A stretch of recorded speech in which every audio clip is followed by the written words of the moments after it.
Hello and welcome to McIver's Grant Public Library's Chapter Book Storytime. Today we are reading Percy Jackson and the Olympians, The Lightning Thief. This book is written by Rick Riordan. He wrote the words, so he is the author. And John Rocco drew the pictures, so he's the illustrator. And we're using this beautiful illustrated version. We just met this dog in the last chapter. This book is published by Disney Hyperion, and we're starting chapter 19, which is called We Find Out the Truth, Sort of. Here's a picture. And right now, the way the book is written, the backdrop is black and all the letters are white because we're in the underworld with Percy and Annabeth and Grover. Imagine the largest concert crowd you've ever seen, a football field packed with 1 million fans. Now imagine a field 1 million times that big, packed with people, and imagine the electricity has gone out, and there is no noise, no light, no beach ball bouncing around over the crowd. Something tragic has happened backstage. Whispering masses of people are just milling around in the shadows, waiting for a concert that will never start. If you can picture that, you have a pretty good idea what the fields of Asphodel look like. The black grass has been trampled by eons of dead feet. A warm, moist wind blew like the breath of a swamp. Black trees, Grover told me they were poplars, grew in clumps here and there. The cavern ceiling was so high above us it might have been a bank of storm clouds, except for the stalactites which glowed faint gray and looked wickedly pointed. I tried not to imagine they'd fall on us at any moment, but dotted around the fields were several that had fallen and impaled themselves in the black grass. I guess the dead didn't have to worry about little hazards like being speared by a stalactite the size of booster rockets. Annabeth, Grover, and I tried to blend into the crowd, keeping an eye out for security ghouls. I couldn't help looking for familiar faces among the spirits of Asphodel, but the dead are hard to look at. Their faces shimmer. They all look slightly angry or confused. They will come up to you and speak, but their voices sound like chatter, like bats twittering. Once they realize you can't understand them, they frown and move away. The dead aren't scary. They're just sad. We crept along, following the line of new arrivals that snaked from the main gates toward a black-tented pavilion with a banner that read, Judgments for Elysium and Eternal Damnation. Welcome, newly deceased. Out the back of the tent came two much smaller lines. To the left, spirits flanked by security ghouls were marched down a rocky path toward the Fields of Punishment, which glowed and smoked in the distance, a vast, cracked wasteland with rivers of lava and minefields and miles of barbed wire separating the different torture areas. Even from far away, I could see people being chased by hellhounds, burned at the stake, forced to run naked through cactus patches, or listen to opera music. I could just make out a tiny hill with an ant-sized figure of Sisyphus struggling to move his boulder to the top, and I saw worse tortures too, things I don't want to describe. The line coming from the right side of the Judgment Pavilion was much better. This one led down toward a small valley surrounded by walls, a gated community, which seemed to be the only happy part of the underworld. Beyond the security gate were neighborhoods of beautiful houses from every time period in history, Roman villas and medieval castles and Victorian mansions. Silver and gold flowers bloomed on the lawns. The grass rippled in rainbow colors. I could hear laughter and smell barbecue cooking. Elysium. In the middle of that valley was a glittering blue lake with 3 small islands like a vacation resort in the Bahamas, the Isles of the Blessed, for people who had chosen to be reborn 3 times and 3 times achieved Elysium. Immediately I knew that's where I wanted to go when I died. That's what it's all about, Annabeth said, like she was reading my thoughts. That's the place for heroes. But I thought of how few people there were in Elysium, and how tiny it was compared to the field of Asphodel or the fields of punishment. So few people did good in their lives. It was depressing. We left the Judgment Pavilion and moved deeper into the Asphodel fields. It got darker. The colors faded from our clothes. The crowds of chattering spirits began to thin. After a few miles of walking, we began to hear a familiar screech in the distance. Looming on the horizon was a palace of glittering black obsidian. Above the parapets circled 3 dark bat-like creatures, the Furies. I got the feeling they were waiting for us. I suppose it's too late to turn back, Grover said wistfully. We'll be okay, I tried to sound confident. Maybe we should search some of the other places first, Grover suggested, like Elysium, for instance. Come on, goat boy, Annabeth grabbed his arm. Grover yelped. His sneakers sprouted wings and his legs shot forward, pulling him away from Annabeth. He landed flat on his back in the grass.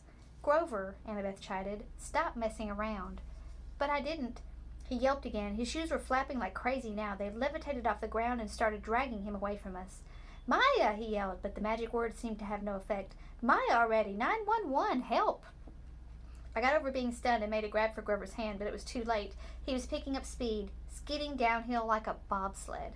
We ran after him. Annabeth shouted, "Untie the shoes!"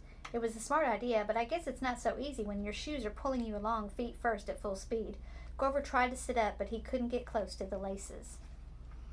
We kept after him, trying to keep in sight as he zipped in between the legs of spirits who chattered at him in annoyance. I was sure Grover was going to barrel straight through the gates of Hades' palace, but his shoes veered sharply to the right and dragged him into the opposite direction. The slope got steeper. Grover picked up speed. Annabeth and I had to sprint to keep up. The cavern walls narrowed on either side, and I realized we'd entered some kind of a side tunnel. No black grass or trees now, just rock underfoot and the dim light of the stalactites above. "Grover!" I yelled, my voice echoing. "Hold on to something!"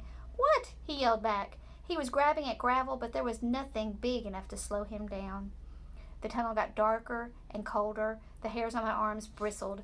It smelled evil down here. It made me think of things I shouldn't even know about. Blood spilled on an ancient stone altar, the foul breath of a murderer. When I saw what was ahead of us, I stopped dead in my tracks. The tunnel widened into a huge dark cavern. In the middle of it was a chasm the size of a city block.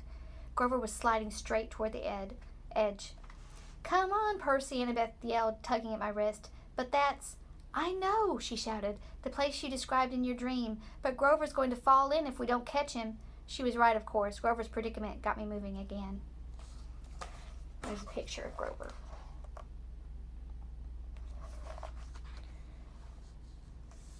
He was yelling, clawing at the ground, but the winged shoes kept dragging him toward the pit, and it didn't look like we could possibly get to him in time. What saved him were his hooves. The flying sneakers had always been a loose fit on him, and finally Grover hit a big rock and the left shoe came flying off. It sped into the darkness, down into the chasm. The right shoe kept tugging him along, but not as fast. Grover was able to slow himself down by grabbing onto the big rock and using it like an anchor. He was 10 feet from the edge of the pit when we caught him and hauled him back up the slope. The other winged shoe tugged itself off, circled around us angrily, and kicked our heads in protest before flying off into the chasm to join its twin. We all collapsed, exhausted on the obsidian gravel. My limbs felt like lead. Even my backpack seemed heavier, as if somebody had filled it with rocks. Grover was scratched up pretty bad. His hands were bleeding. His eyes had gone slit-pupiled, goat style, the way they did whenever he was terrified.